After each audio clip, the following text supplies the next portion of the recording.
Jerome, Pennington, RD3. The cruise was really interesting and fascinating. Our home port was Yokosuka, Japan, and I'd never been in that part of the world before. And on the way, we left Long Beach, and we had, I think, 6 or 7 destroyers that went with us, because we had an admiral on board who was a commander of the cruiser destroyer flotilla. And so we operated with these destroyers, and we played war games as we were going over as well. Stopped in Honolulu and Pearl Harbor for, I think, 2 days. And I loved Hawaii. Thought, oh, this is really wonderful. And then from there we went to Japan. And out of Japan, actually out of Yokosuka, we went to several different cities in Japan. One very memorable one was Nagasaki, and I was just really impressed with the way that city, which had been totally destroyed in the Second World War, had rebuilt itself. And it was very interesting because we participated in a parade that they happened to be having, and so we made a float, and I forget what the float was. I think maybe it was a small replica of a boat or a ship or something.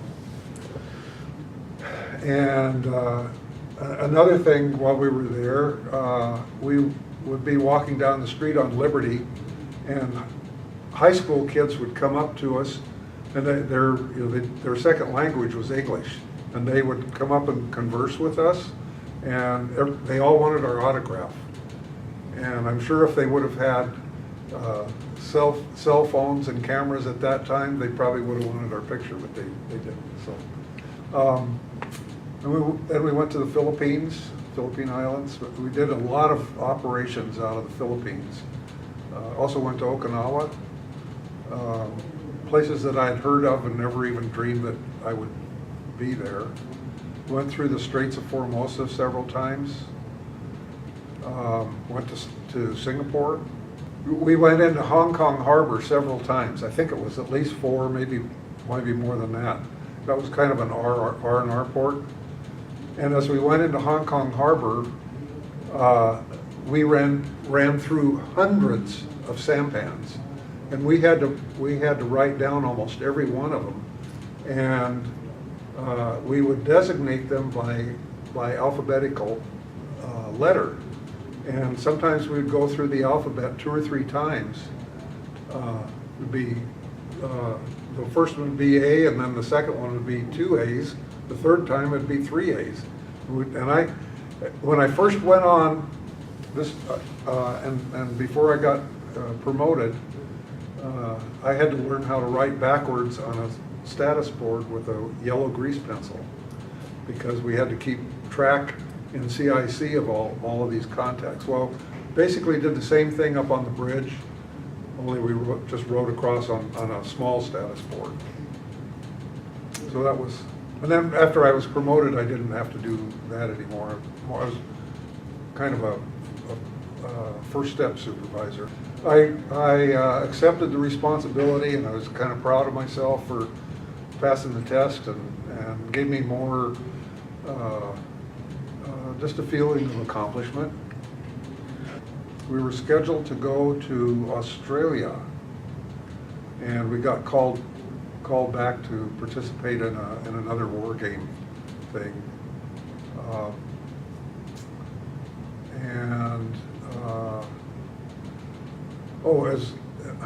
As we got towards the end of our time there, which was only a 6-month period of time that we'd be gone,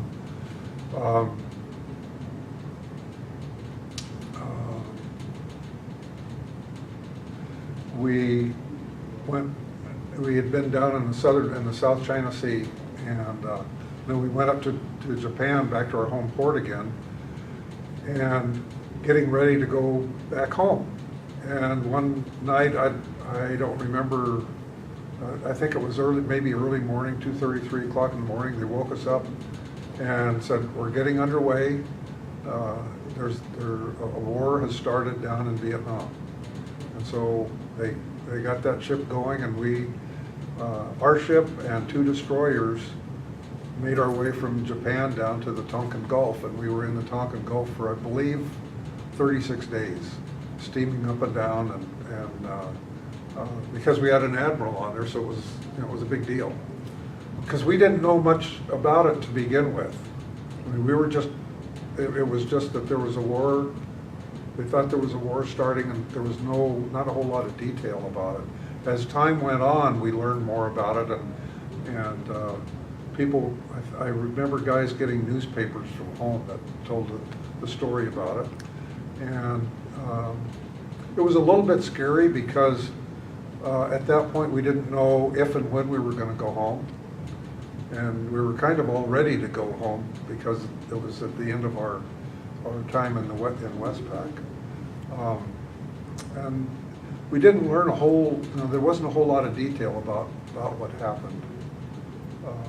And as time went on, we learned that the Turner Joy and the Maddox, which were 2 destroyers that had accompanied us over to WestPac, were involved in that incident. Never saw the shoreline. I saw it on radar, but never saw the shoreline. You know what? I really don't remember how much news was getting to us. But I do remember quite graphically that as soon as I think either once we started or once we got down to our assigned area in the Tonkin Gulf, we were on what they call port and starboard duty, which is 4 hours on, 4 hours off. We did that for over a month. No days off, no holidays. And invariably, when it was my time off, I'd go off duty, get something to eat, get my clothes washed if I needed them washed, try and take a nap. During that period of time, they would call general quarters, which you had to go to your battle stations. Well, my battle station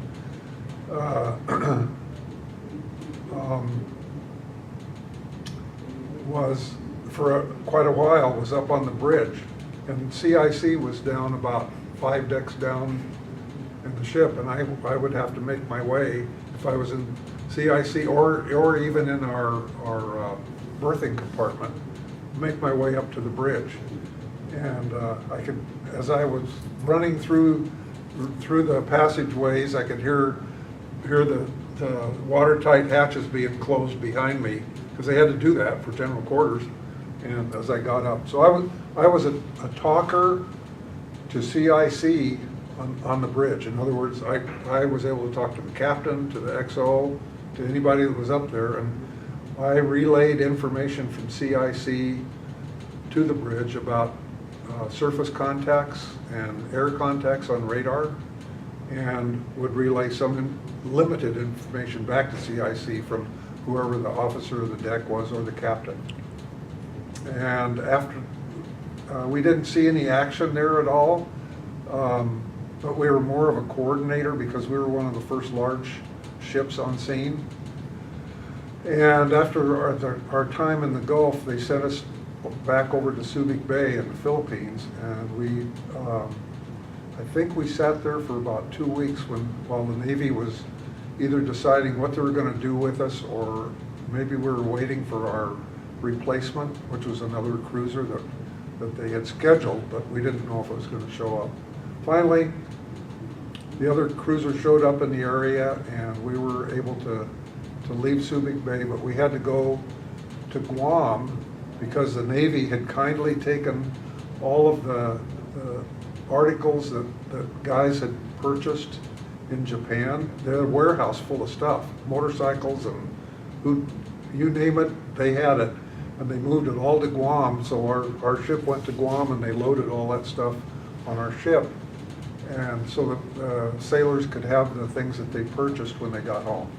And then from Guam, we went straight back to Long Beach.